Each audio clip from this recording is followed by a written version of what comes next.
5 साल हो गए भैया इंतजार करते हुए, 2-3 साल से तैयारी कर रहे हैं इसके लिए, परेशान हो गए हैं। मैं ही नहीं रहा है, पे लेक ही जाता पेपर, परेशान हो के पढ़ते पढ़ते हैं। भर्ती बोर्ड से मेरा एक सवाल है, हम बच्चे तैयारी भी करें, हम धरना भी दें और इसके बाद हम सबूत भी इकट्ठा करें, ये कौन सा तरीका? कि पढ़ा लिखा युवक जो है पहले तो नौकरी की तैयारी करता है और तैयारी करने के बाद फिर नौकरी की भीख मांग रहा है। लड़ेंगे सर, लड़ेंगे, हर वक्त लड़ने के लिए तैयार हैं सर। अगर हमारे साथ अन्याय होगा जरूर हम लड़ेंगे सर। पेपर लीक हुआ है उसका हमको चाहिए, री एग्जाम चाहिए सर, री एग्जाम। बच्चे पहले भर्ती नहीं आती उसके लिए आंदोलन करते हैं, अब भर्ती आ जाती है लीक हो जाता तो उसके लिए आंदोलन करते हैं। लड़का जाए तो जाएगा। तो ये जनसंख्या आपको दिख रही होगी, ये संख्या आपको दिख रही होगी, ये संख्या यहाँ पर क्यों मौजूद है? ये कोई कार्यक्रम नहीं है, कोई रैली नहीं है, ये प्रदर्शन है। ये उन लोगों का प्रदर्शन है जिनका इल्ज़ाम है कि पेपर लीक हुआ है। युवा है इस देश के जो लगातार यहाँ पर एक ऐसी भर्ती का इंतजार कर रहे थे जो इनके अधिकार का है, जो इनके हक का है। लेकिन अब देखा जा रहा है कि उसी भर्ती के अंदर एक बड़ा स्कैम हुआ है, वो पेपर लीक हो गया था, जिसके बाद ये बड़ी संख्या आप अपने सामने देख सकते हैं। ये स्टूडेंट्स हैं, इस देश के नौजवान हैं, इस देश का भविष्य है। ये सरकार आखिरकार क्या चाहती है? क्या पूरा देश, जैसे कि आपने देखा कि पंजाब के अंदर लाखों संख्या में किसान जो है वो विरोध प्रदर्शन पे बैठे हैं और युवा इस देश का वो भी प्रदर्शन पे आ गया है। तो क्या ये सरकार ये चाहती है कि पूरा देश प्रदर्शन करे? क्या वो अपने हक के लिए लड़े? जो उनका मूल अधिकार है वो वहाँ से भी ये वंचित हो रहे हैं। बस इतनी मांग है इनकी कि इन्हें री एग्जाम चाहिए। लेकिन लगातार इनको देखिए, इस री एग्जाम के लिए कितनी कठिनाइयों से होकर जाना पड़ रहा है। ये यहाँ पे आप यहाँ का देखेंगे कि किस तरह का यहाँ पे धूप है, कितनी संख्या में लोग आए हैं अपने अधिकारों की मांग करने। ये युवा है, देश का भविष्य है, वो यहाँ पर आए हैं अपने अधिकारों का, अपने हक का मांग करने। ये पूरी तस्वीर हम आपको साफ तौर पे दिखा रहे हैं। देखिए तिरंगा लिए ये मेरे भाई यहाँ पर खड़े, यहाँ पे बैठे हुए हैं। क्या जरूरी है आपको विरोध प्रदर्शन करने की? आपको लगता है यार ये सरकार मानेगी कभी आपकी बात? सरकार मानेंगे सर, हम लोग युवा हैं, मनवाएंगे सर, मनवाएंगे सर, अपने अधिकार के लिए लड़ेंगे। एग्जाम लीक, पेपर लीक भी फिर वहां से तमाम चीजें की जाएंगी, जैसे किसानों पे प्रहार किया जा रहा है, आप पे भी लड़ेंगे सर, लड़ेंगे, हर वक्त लड़ने के लिए तैयार हैं सर। अगर हमारे साथ अन्याय होगा जरूर हम लड़ेंगे सर। पेपर लीक हुआ है उसका हमको चाहिए, री एग्जाम चाहिए सर, री एग्जाम करवा के। थोड़ा अपनी जो आप लोग के साथ गठित हुआ है उसको थोड़ा सा संक्षेप में बताएं, क्या क्या हुआ सर? 17-18 को यूपी पुलिस का एग्जाम होना था, 17 की फर्स्ट शिफ्ट का नहीं पता, लेकिन सेकंड शिफ्ट में एग्जाम लीक हुआ और मेरे जान पहचान के एक भैया हैं, उनकी सिस्टर वो एग्जाम सेकंड शिफ्ट का एग्जाम देके आई और उनके पास एग्जाम फर्स्ट शिफ्ट में आ गया सेकंड शिफ्ट का। तो आप लोग एग्जाम देने ही क्यों गए जब पेपर आप लोग के पास पहले से आ गया? क्या सर, हमारे पास नहीं आया था, हमारा 18 तारीख की फर्स्ट शिफ्ट में पेपर था और सर हम फर्स्ट शिफ्ट का देके आए। सेकंड शिफ्ट का भैया से जब उनसे मिले तो बता रहे हैं कि ये देखिए एग्जाम लीक हो गया। क्या करें सर हम? ये सरकार ऐसी है कि प्रशासन कर क्या रहा है? एग्जाम लीक हो जा रहा है, प्रशासन को कुछ पता ही नहीं, प्रशासन कहता है कुछ हुआ ही नहीं। जी देखिए, लगातार यहाँ पर आप देखेंगे कि पेपर लीक का मामला इतना बढ़ा हुआ है। हर प्रदेश में देखें तो ऐसे मामले आपके सामने आए हैं, चाहे आप राजस्थान की बात कर लें, चाहे अब उत्तर प्रदेश में देखिए। इतने लंबे समय से ये यूपी पुलिस की भर्ती का इंतजार कर रहे थे। कितना टाइम हो गया था इस 60,000 की जो भर्ती निकली, कितना टाइम हो गया था इसको इंतजार करते? 5 साल हो गए भैया इंतजार करते हुए, 2-3 साल से तैयारी कर रहे हैं इसके लिए, परेशान हो गए हैं। मैं ही नहीं रहा है, पे लेक ही जाता पेपर, परेशान हो के पढ़ते पढ़ते हैं। क्या करें अब? तो आप कितना और समय लगेगा री एग्जाम के लिए? री एग्जाम के हम तो कहते 1 महीने के अंदर करवा दें, पर करवाएंगे नहीं है, इलेक्शन आ जाएगा अभी। देखिए, सरकार कहती है कि हम 5 ट्रिलियन की इकोनॉमी बनाने जा रहे हैं, अगले विश्व गुरु बनाने जा रहे हैं। लेकिन किसकी मदद से ये बनाया जाएगा? किसकी मदद से अर्थव्यवस्था में सुधार लाया जाएगा? किसकी मदद से? इन युवाओं की मदद से। लेकिन युवा इस समय देखिए किस तरीके से उनको अपने हक के लिए यहाँ पे प्रदर्शन के लिए बैठना पड़ रहा है।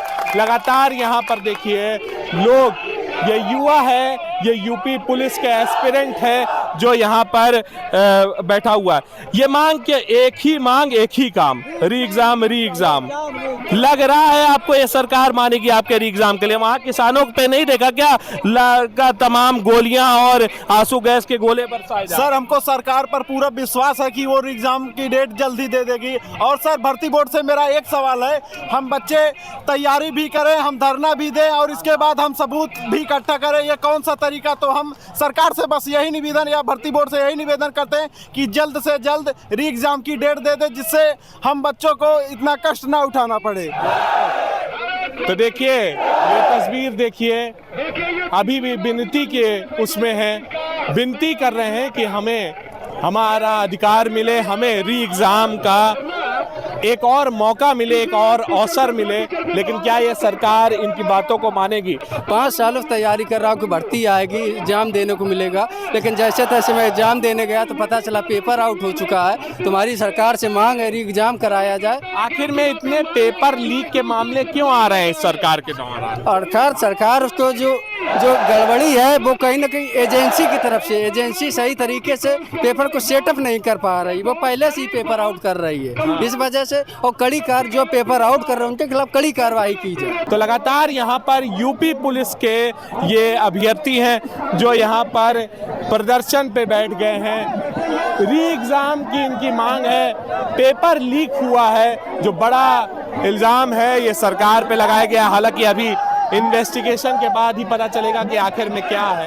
भर्ती इतने दिनों बाद निकली, फिर पेपर लीक हो गया, तो क्या ये युवा इसी तरह प्रदर्शन करता रहे, देश पूरा प्रदर्शन करता रहे? प्रदर्शन नहीं, ये बहुत ही हम लोगों के लिए शर्म की बात है कि पढ़ा लिखा युवक जो है पहले तो नौकरी की तैयारी करता है और तैयारी करने के बाद फिर नौकरी की भीख मांग रहा है, ठीक है।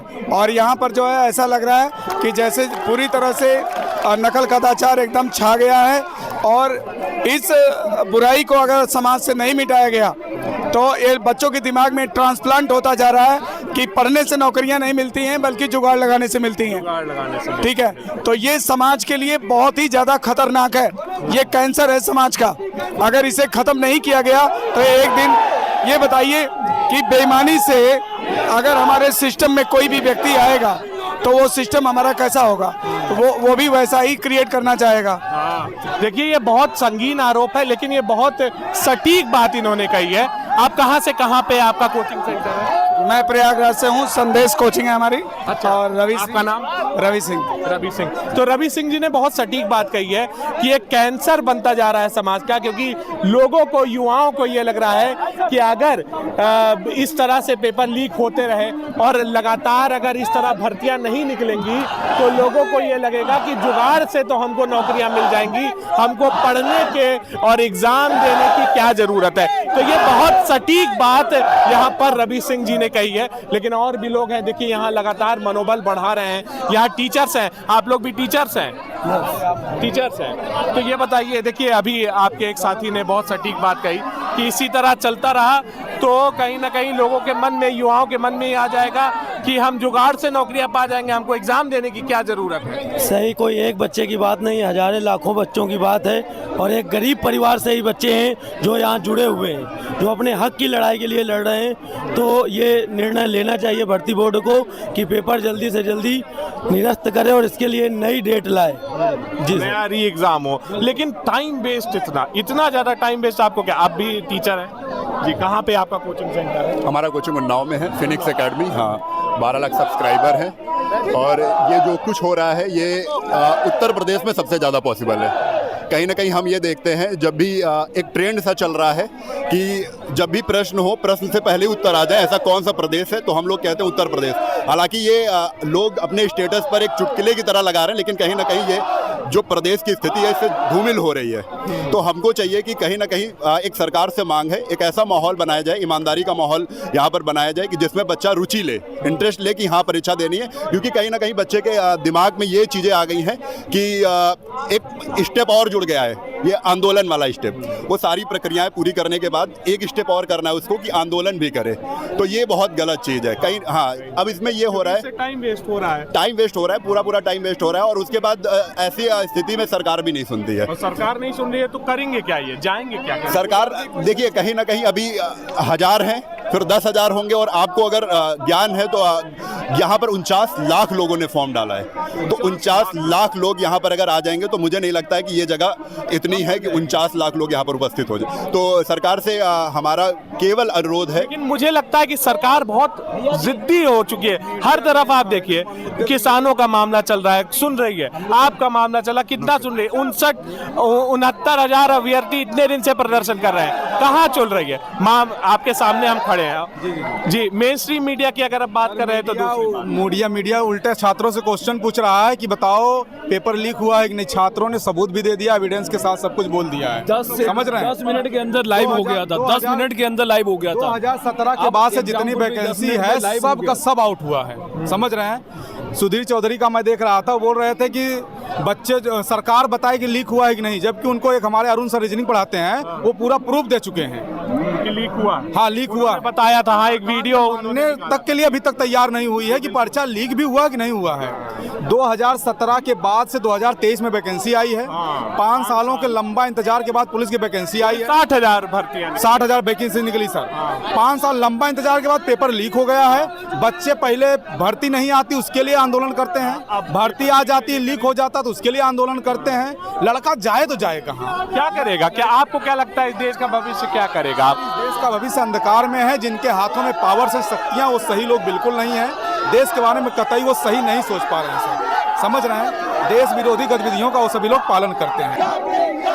अभी एग्जाम के लिए चिल्ला रहे हैं, लेकिन लगातार देखिए इनके चेहरों को देखिए और तमाम बातें हैं जो इस प्रदर्शन से ये लोगों तक पहुंचाना चाह रहे हैं। और देखिए किस तरीके से आप यहाँ पर लगातार आप देखेंगे कि ये यूपी पुलिस भर्ती में पेपर लीक हुआ है, उसके री एग्ज़ाम के मांगों को लेकर यहाँ पर हजारों के तादाद में युवा बैठे हैं, अभ्यर्थी बैठे हैं। और साथ साथ आपको बताएं 59 लाख लोगों ने इस परीक्षा के लिए आवेदन दिया था। अब सोचिए कितना बड़ा, और 60,000 भर्तियां थी। 5 साल बाद ये भर्तियां निकली। तो लगातार देखिए कि ये युवा कहाँ जाएंगे, ये सवाल बन रहा है। आपके मन में भी बनेगा अगर आप तक जानकारी सही जा रही होगी, और हम पूरी जानकारी आप तक सही लेके आ रहे हैं। तो देखिए ये कहाँ जाएंगे, क्या करेंगे। आपके मन में भी ये सवाल बनना चाहिए, जरूर बनना चाहिए कि इस देश का भविष्य कहाँ जा रहा है। क्या जिस अर्थव्यवस्था, जिस विश्वगुरु होने की बात प्रधानमंत्री करते हैं, क्या वो यहाँ दिख रहा है? क्या वो इस देश में दिख रहा है? ये सवाल आपके अंदर बनना चाहिए। और लगातार ये आप तस्वीर अपने मन में, अपने दिमाग में कहीं बैठा लें कि लगातार युवा, किसान, महिलाएं हर जगह आप देखेंगे तो विरोध प्रदर्शन पे बैठे हुए हैं। भर्तियां निकलेगी नहीं निकलेगी तो ऐसे स्कैम सामने आएंगे, ऐसे पेपर लीक सामने आएंगे, तो जुगाड़ से नौकरी ले ली जाए। लेकिन अब क्या होगा ये प्रशासन बताएगा। अगर प्रशासन इसको जिम्मेदार की नजरों से देख रहा होगा, अगर उसकी जिम्मेदारी लेगा तो जरूर इनकी मांगों को सुनेगा और इनकी मांगों को पूरा करेगा। इनकी बहुत छोटी सी मांग है, री एग्जाम करवाने की, इससे ज्यादा कोई मांग नहीं है। तो अगर प्रशासन अपने जिम्मेदार नजरों से देख रहा होगा तो जाहिर है कि वो इनकी मांगों को मानेगा। और इतने युवा जो विरोध प्रदर्शन पे बैठ चुके हैं, इसकी पूरी जिम्मेदारी शासन प्रशासन लेगा और इनसे आकर बात करेगा। जो एग्जाम के लीक हुए हैं वो जाहिर तौर पर प्रशासन उसकी इन्वेस्टिगेशन करेगा और जो इनके री एग्जाम की मांग है उसको भी सुनेगा। तो लगातार ये तस्वीर और पूरी जानकारियां, अपडेट हम आपको इसके बारे में देते रहेंगे।